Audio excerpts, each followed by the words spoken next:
Well, hi, everybody, and welcome back to the Galactic Astrology Podcast. My name is Ursula with the Ascension Playground, and I'm joined by the podcast co-host, Julia Balaz. As many of us know, Julia is the creator, founder, and visionary of what's called the Quantum Soul Guidance Practitioner's course. It was launched a year ago, and today we are in celebration as another graduate, Michael Richardson, who's actually Zoom calling us from the future in Australia. So welcome, Julia, welcome, Michael, and congratulations. Welcome. Thank you. It's a pleasure to be here. It's Saturday already for you, isn't it? Friday for us. We always get excited about that. The sun has just come up. I love that. From California, Ireland, and to Australia. Clearly, the call has gone out to create this kind of a global family and a network. And it's so exciting now to hear your story, Michael, about how you've taken over 44 years of esoteric wisdom, learning, studying. I mean, when I saw your story about everything you bring together, tarot, traditional astrology, beautiful artwork that involves woodwork, wands, and more, Akashic records, and vibrational healing. And so now today, to celebrate this additional overlighting of galactic astrology that helps support the quantum soul guidance, it'll be fun to see where your past path, like how did you come upon your own spiritual path, one, and then two, we of course love knowing how you found Julia. Well, thank you. It's hard to know where it began. I mean, I have a recollection as a very young child being in the cot, having a visitation by, I'm not sure what these people were, but I reckon it was a fairly pivotal moment in one sense, but from there it was never really talked about or understood. So my next step would have been, as a teenager, travelling to another city in Australia and being introduced to numerology, which just amazed me. I mean, I can remember even now feeling the energy of what numerology gave me on that night. It was a very quick visit. I think it was only 24 hours, which is a very fast drive, I have to say. But I came back a different person straight away. From there on in, I met another individual who I was asked to go and see, who was the local tarot astrology reader by the name of Ayla. And that was my biggest turning point. Many people that I knew in my workplace had seen her and said they recommended her highly. And she had become a mentor in some of my astrology works and studies, and also even art. She's actually on the wall over there. I still have her. She's passed on now. And it sort of grew from there. And I did a course in astrology, just basics. I met more people that did astrology, and there's a small family in Adelaide grew in that sense. We associated a lot. And then from there, another course, which Ayla sort of was bringing to Australia from the US, from New York. I met Michael Robbins, who just also recently passed on, an amazing astrologer.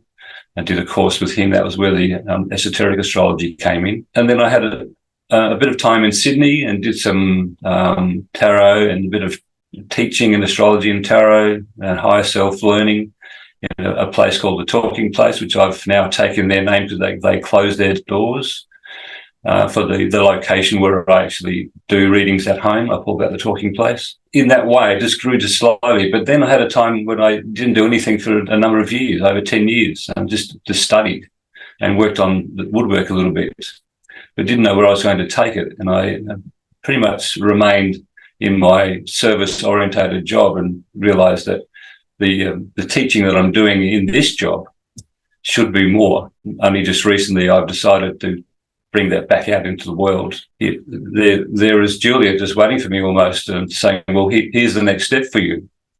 I saw her online being interviewed by Akurda and Melchizedek, and I thought, what Akurda had was amazing. And I thought, this is where it's at. And then Julia, I thought, and just seeing Julia's heart on the internet saying, I can just see this person's got it, so I'm going to look into it. And I think within 10 minutes, I decided to sign up. I signed up pretty much outside the local food shop down the road and thought, yeah, it's happening. So I just started going to my phone and saying, this is happening for sure. I then asked my wife if that was okay. She said, yeah, do it. If it makes you happy, do it. And it's been a great experience. I think the galactic astrology part of it has really sort of completed the process for me to some degree, because it's never completed, having said that, but it sort of fills the gap that I've been looking for some time, I think. So I'm quite happy to now be certificated, and I'm very honoured, in fact, to be certificated in this particular work that you've done, Julia. Oh, thank you so much. That means so much to me. I'm curious, what was it like for you to see your galactic astrology alignments? I've noticed you have Sirius conjunct Saturn, so Saturn in Capricorn, and in the 9th house opposing Vega, right? So with the Sirian energy conjunct, especially, it is very down to earth, grounded. And I've said it before on my YouTube channel, and I can sense that grounded wisdom and really ancient, old souls wisdom in you. So it's just another beautiful validation of seeing that. Have you been aware of any of these kind of fixed stars, and even your Venus conjuncting galactic center? And there's a lot more there in your path where it indicates that you've been kind of on this path of wisdom, but in service to humanity for a very long time, for many, many lifetimes. How was it for you seeing these alignments? Yes, it's been interesting to look at those. I mean, I did the course without even looking at my chart, my astrological chart. I just sort of followed it through. I just want to see what came up. I've just been working with it just recently to sort of look at more into it and seeing what that's about, and even had a reading with Patrizia, and that was very good to have. And she's one of the people like me, the practical types. We like practical astrology.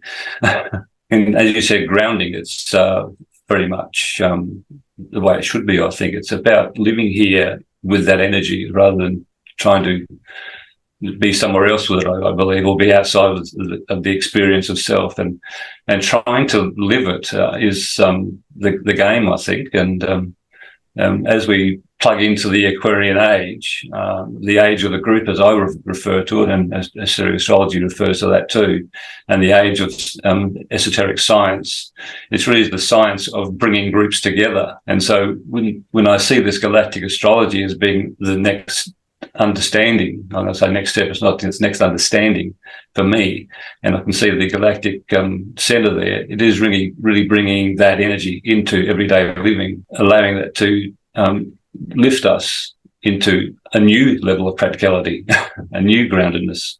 And as we connect to the earth, we bring the planet up too, and all the groups come up. And I really am getting this sense that the entire local universe is just going to turn into something rather amazing. And I don't necessarily mean just planet or solar system, but galaxy. And I even think other galaxies are going to link.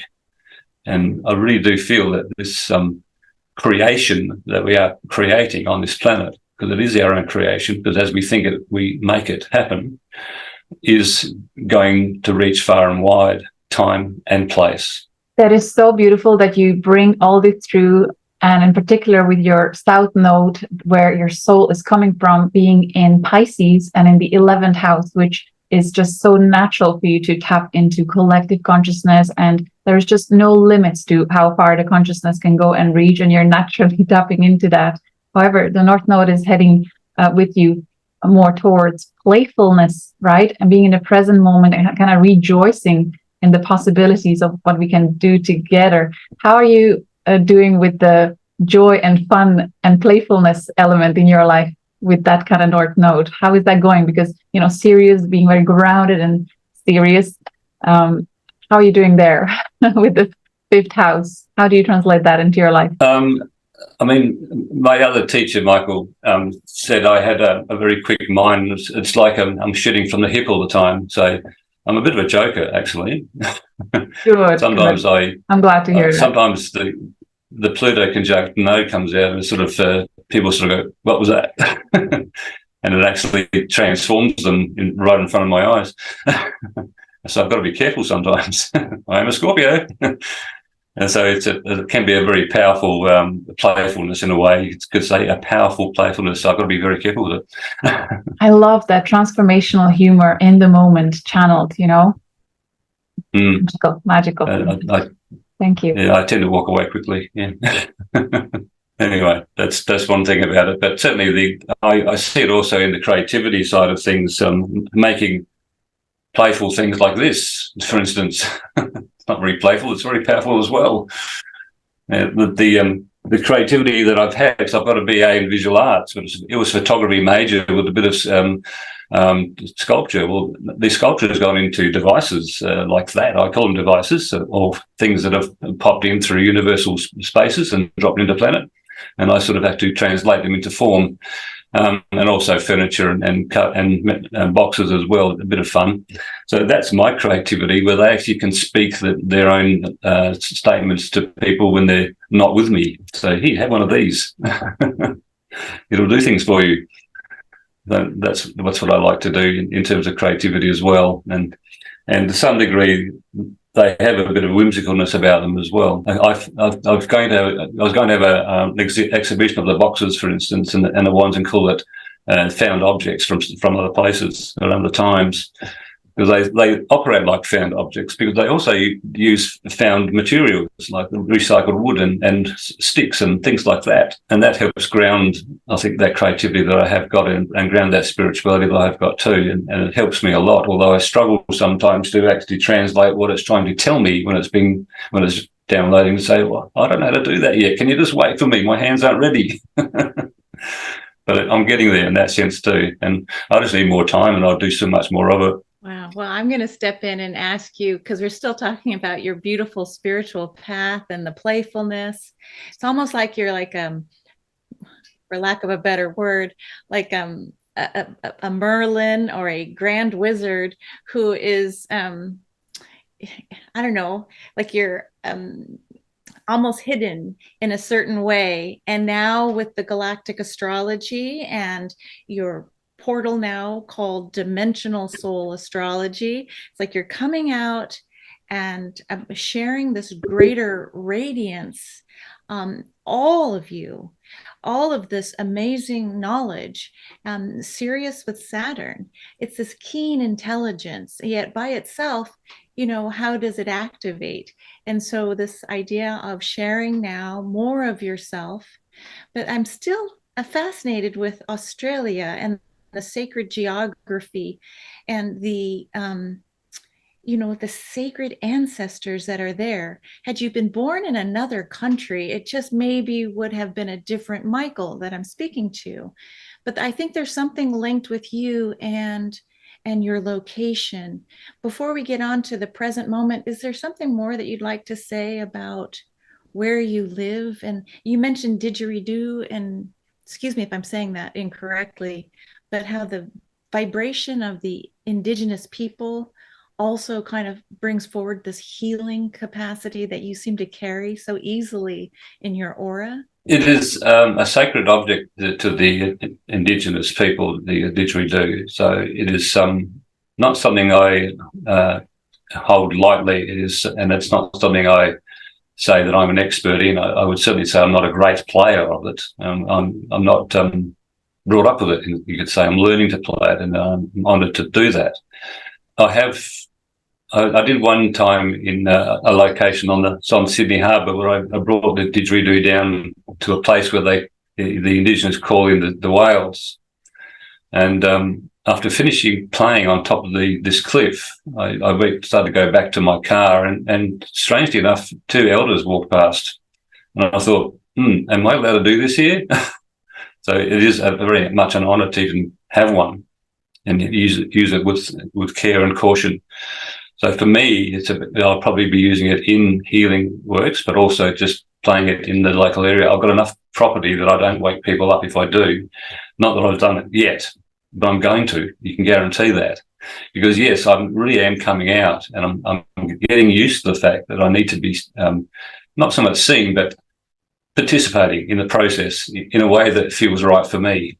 Because when you have the heart open to who you are and your connections, and I do believe this is where Hydra comes in my galactic stuff as well, the serpent energy, and certainly that refers to in the readings I've heard that Hydra is very much Asian area, but also anti-serpent energy, I believe, and the serpent energy is very strong in the indigenous ethos. So I think I'm really connecting with that, and I have been to some sacred sites in South Australia as well as in groups, and it's very powerful just to even be in those spaces, and having my own plot of land I'm allowed to sort of not own but be part of. You know, we own it in Western society, we don't own it in the Indigenous society. It's an honour to be on the land. I need to use it more for that, and I'm looking for ways for that to occur. So for me right now, just playing drums and the didgeridoo would be very powerful just in that sense. It'd be an earth healing energy. So I'm just still getting there on that one. I've got to make more time. I still have a full-time job, and it's can be difficult sometimes to get the time to do these things. But it is my time. I think it feels that way. Thank you so much. I just sense this idea of the origin story of the indigenous, along with the galactic, that there's this dovetailing of sorts happening, and you seem to be able to tune into that in a beautiful and profound way. So when you said that you were playing the didge and two elders walked by, can you just tell me, when you say two elders walked by, you're not talking about two older people, correct? Were you talking about etheric beings, or? The two elder indigenous in 3D form, they were people, and it was rather amazing to see them there. I mean, it's their sacred site. It makes sense, but I was quite surprised that they actually walked past and I was playing the didgeridoo. Did I call them? Did they hear it? I don't know. Yeah. It's interesting. I'm not sure, was it you, Michael, or someone else in our Facebook community sharing a video of two elders in Australia playing with two didgeridoos that were directed very closely at the chest of a patient inside a hospital, and scans were taken before and after, and there are just ongoing research now validating the powerful sound and vibration of this sacred instrument. So I'm just so excited seeing many more amazing discoveries, and most of all, science and medicine starting to accept and welcome the traditional ways of being. So Uranus and Taurus, rock on. More of this, please. Yes. I had a lessons with an Indigenous healer and elder called Jerry, and I made a wand for him as well. And he very much was saying a lot of things like that, where he would actually heal people with just the power of his connection, where they would walk in with the problem and walk out without it. And there was lots of collaboration with that idea. And it wasn't me that found that post online regarding the hospital, but I did notice it, and I just said, well, yeah, that's what happens. It can do that. It's a very powerful energy because it's very much a heart device. It comes from the heart, and when it's channeled in a way, you can see the vortex going down the vacant space of the wood. It really directs a very powerful and intense energy, but it's love filled, so it's good. It's not intense that it becomes a painful thing. It's a very positive thing. I would just add, for anyone listening, when we talk about a Facebook group, for those of you who decide to join the Quantum Soul Guidance Practitioners course, it's not just material that you read on your own. It's quite extensive material, but there are regular gatherings and meetings and posts in a private Facebook group for these practitioners. And when you become certified, like Michael is, there's another private group so that the certified practitioners can also share best practices or questions. So it really is more communal. And so anyone listening, if you're looking for your soul tribe and you know that you're really not so normal, but what we're sharing feels right. And so working with ancestral wisdom, the earth, energy, the galactic, the practitioner's course offers a great way to meet one another around the world. So Michael, thank you for those words. And I'm going to now share your current website, which is Dimensional Soul Astrology. Discover your soul's dimensional origin. As I'm trying to bring this up, you want to share something? Did you have this website before the class, or was this created as a result of the practitioner's course? I have had no website until now. So yes, the course has produced the need, I believe, to put my amazing face out there. Well, it's not amazing at all, but it doesn't matter. Here you are. But you know, there it is. There. See? Wow, really well done. And so yes, it's very good. I'm actually having chats with one of my clients, and I'm doing some feedback with them, and I'm going to change it again. It's going to be something along the lines of light worker assistance, perhaps. I'm not sure yet, but I'm going to change the way I do the galactic readings. They're not going to be 2.5 hours of slog. It's going to be more like 3 one-hour sessions, because I believe that's a bit more appropriate for people to understand this amazingly large energy system that you get when you have a reading. You just plug into a trillion volts almost, and again, it's very difficult to sort of bring it all together in one 2-hour session. And my acupuncturist was one of the readings I did, and he said, "And how did you go with that, Damien?" He said, "It was like a depth charge," he says. "I'll let you know." And I thought you better handled that fairly well, but even that was too much for him, I think. So I'm thinking I'm going to change that a bit. And yes, it's going to be astrology, but I think light worker. I love where you're going with this and how you're finding your own way through this work and combining the many tools you have in your box and really making it your own. I always encourage that with all our students. Yeah. Beautiful. I mean, the problem I'm having with all this is that, and I know for me, every client I have is my teacher. I might change my website every time I have a reading. It's just crazy, but I don't think I'll do that. True that. I had to share your treasure boxes, your woodwork. Look at this. This is where I called you what I think is like a hidden wizard. These are not just wood pieces. These feel like they have a very specific purpose. Look at, is this what you would call a wand down here with the feathers, Michael? Yes, it's a healing wand. I would refer to it. By the way, Ursula, you're also, so that one there that you just brought up on page, that's the one that Jerry got, and that's his wand. Good. So he uses that to brush auras. He refers to that and clean them off. Jerry, the Aboriginal ancestor. That's correct. Yes. Oh, look at that! Is gorgeous. What kind of wood is that? That's a piece of red. That's a piece of red gum with some Oregon pine legs and some jarrah, which is a West Australian wood, a very hard wood on the bottom.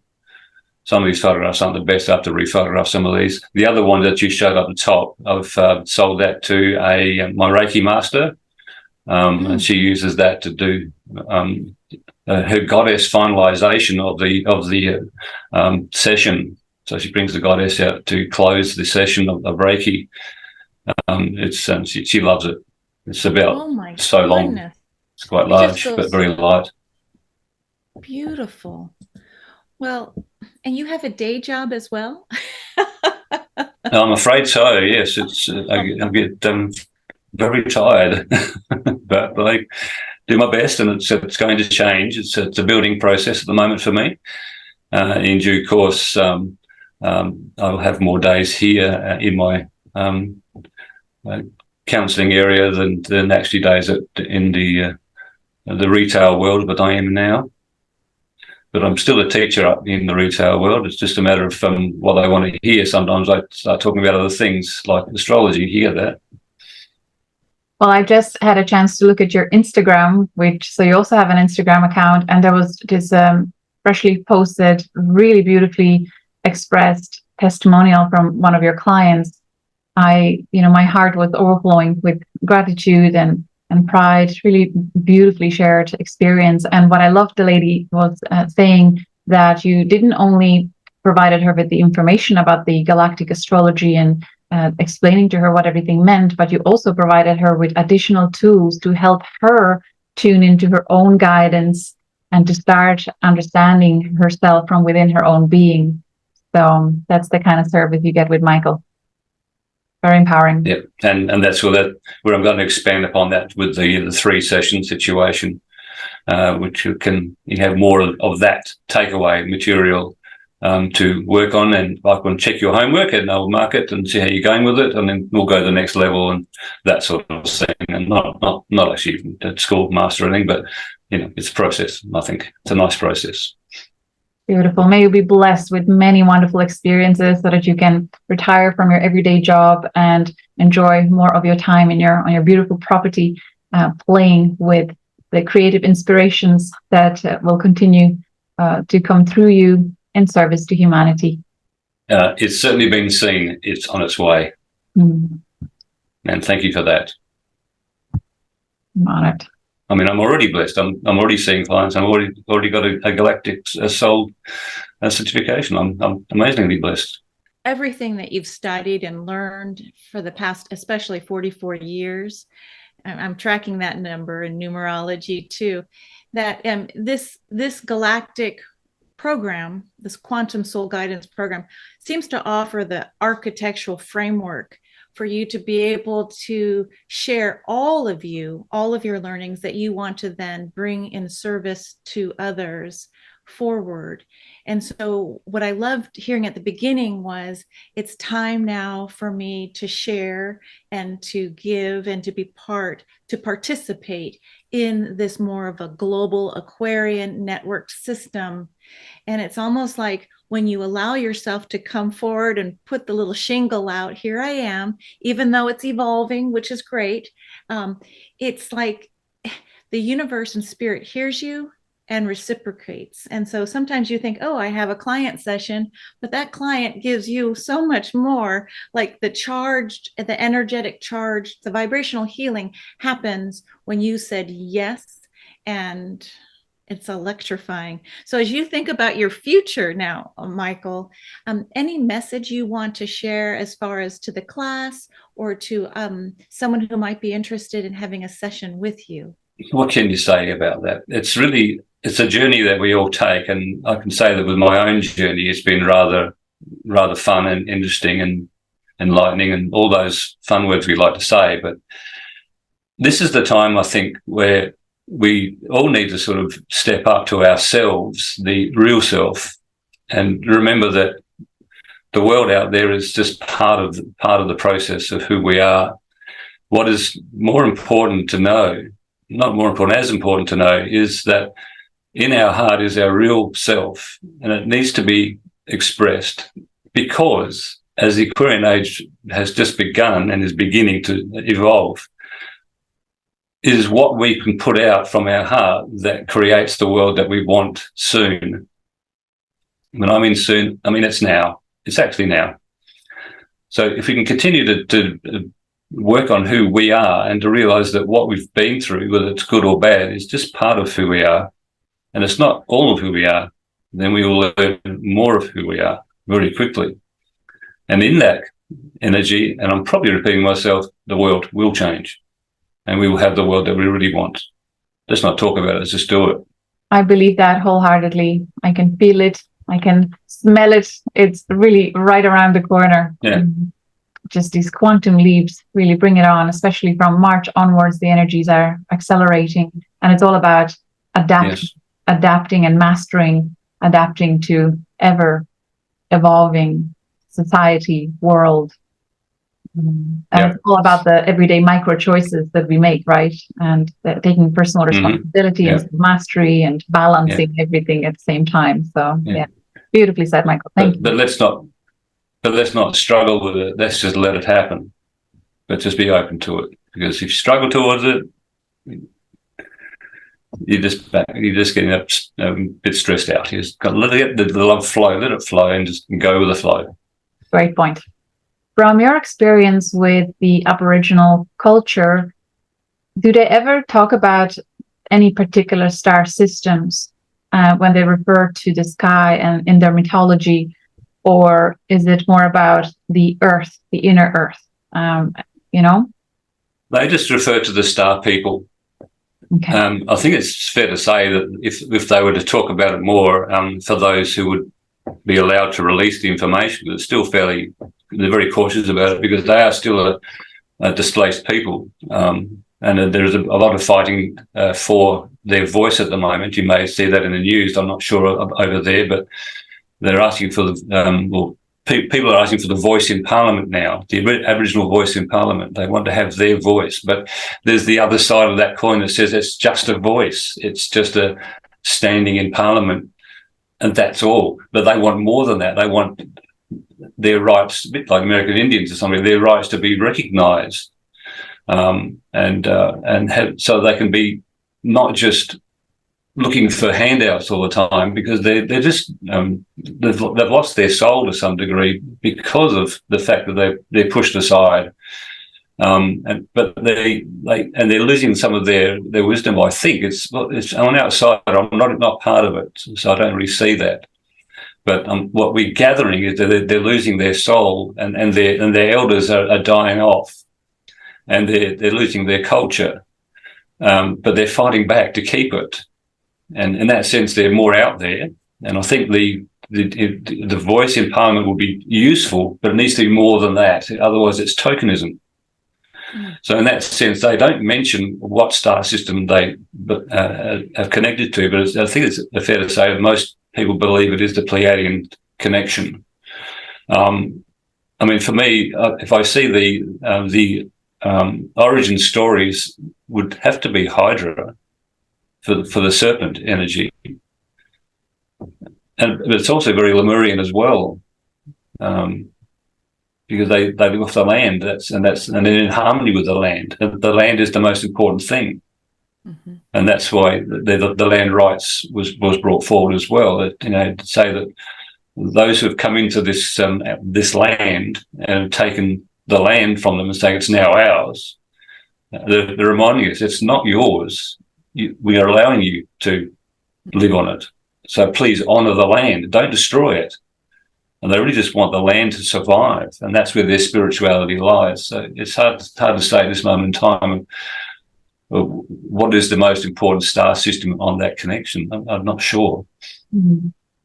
Thank you for sharing all that. Well, astrologically, certainly the way the alignments are occurring, especially March and then May during the lunar eclipse, I feel the justice bells are ringing already, and so maybe see more of the divine resolutions for their culture and just a whole new life experience for them.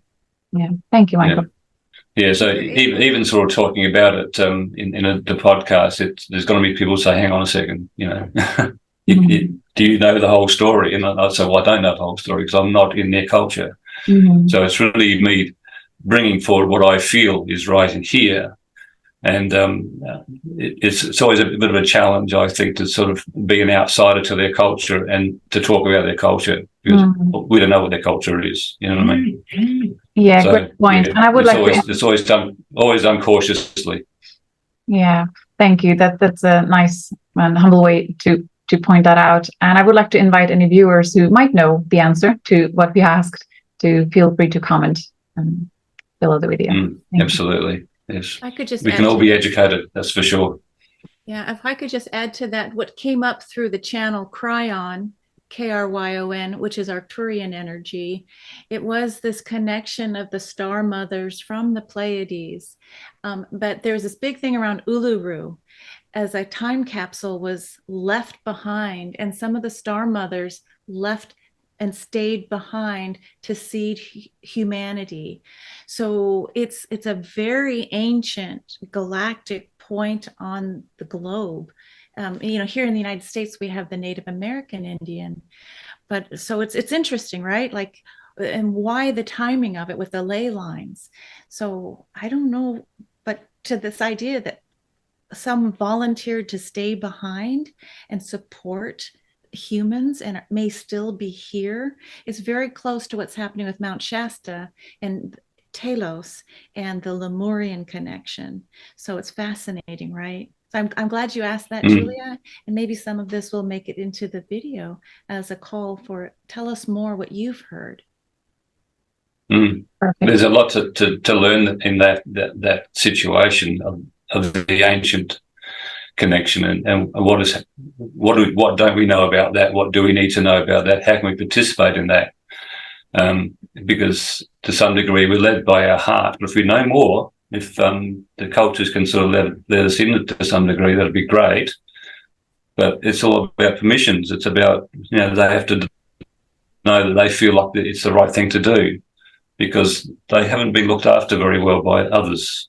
And so they're very protective of their culture, and it's understandable. Perhaps our curiosity. I haven't been to. Perhaps our curiosity, and as we start engaging in these conversations, that's when the answers start coming in. So that's right. Yes. And there's certain points where only females are allowed to go, so that the male wasn't allowed. So it's this interesting dynamic too of why was that? Like the star mothers, and only feminine energy was allowed. And I think Regina Meredith is tracking some of this as well on Gaia TV. Yeah. Thank you both. And any final words as far as the sending off? Because I feel what's happening, my final words would be that, Michael, oh, it's so wonderful to see you and to resonate with you.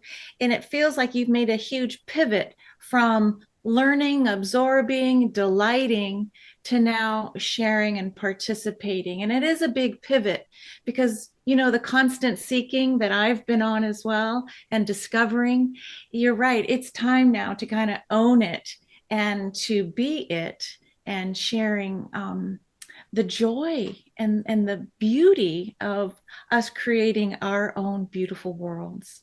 Such a congratulations. Thank you. Well, thank you both. It's been an honor to have a chat to you as well. I mean, I see you on video. It's just like, one day we'll meet. One day, the whole group will be there. Oh, it's our pleasure. Thank you very much. Until next time. Bye for now. Cheers. Thank you. Bye bye.